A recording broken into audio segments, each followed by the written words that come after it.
Hello, আসসালামু আলাইকুম। কেমন আছেন আপুরা ভাইয়ারা সবাই? আলহামদুলিল্লাহ, আমরা অনেক ভালো আছি। আজকে চতুর্থ রমজানে ঈদের দিনটা কেমন কাটছে আপনার সাথে আজকে শেয়ার করব। এখানে সকালে আমি প্রথমে উঠে আগে উঠানটা ঝাড় দেওয়া শুরু করে দিয়েছি।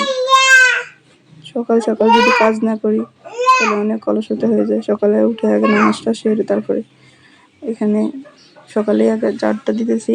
আমের সিজন, এখন আমের বই ফড়ি সব উঠান সব কিছু নষ্ট হয়ে যায়। প্রতিদিন 2বার ঝাড়ু দিতে হয়। এই যে এখানে আমার মেয়েরা অনেক দুষ্টামি করতে আছে আমার সাথে, আমিও ঝাড়ু দিতেছি, ওরাও আমার সাথে ঝাড়ু দিতে আছে। বড় মেয়েটা আমার অনেক কাজে হেল্প করে, মাশাআল্লাহ এখনই অনেক বড় হয়ে গেছে আমার মেয়েটা। আমি উঠানটা ঝাড় দিয়ে তারপরে চলে যাচ্ছি ছাদে। ছাদে অনেক কাপড় চোপড় লাগতে হবে, আজকে অনেক কাপড় চোপড় হয়ে গেছে। প্রথম রমজানের আগে যে ধুইছি আর ধোয়া হয়নি, আবার অনেক কাপড় চোপড় হয়ে গেছে। সব কাপড় চোপড় ধুয়ে এই যে এখানে আবার বিকালের জন্য রেডি করতেছি সব কিছু। বিকালে রান্নার জন্য, সেহেরির জন্য এখানে গরুর মাংস রান্না করতেছি।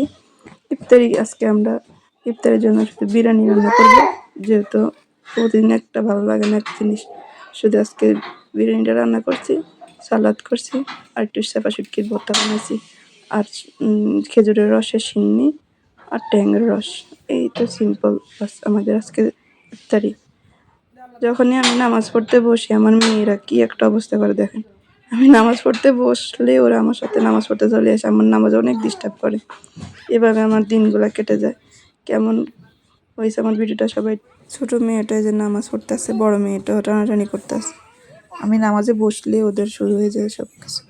এর আগে সব সময় ভালো থাকে, আমি নামাজ পড়তে আসলে ওরা শুরু করে দেন।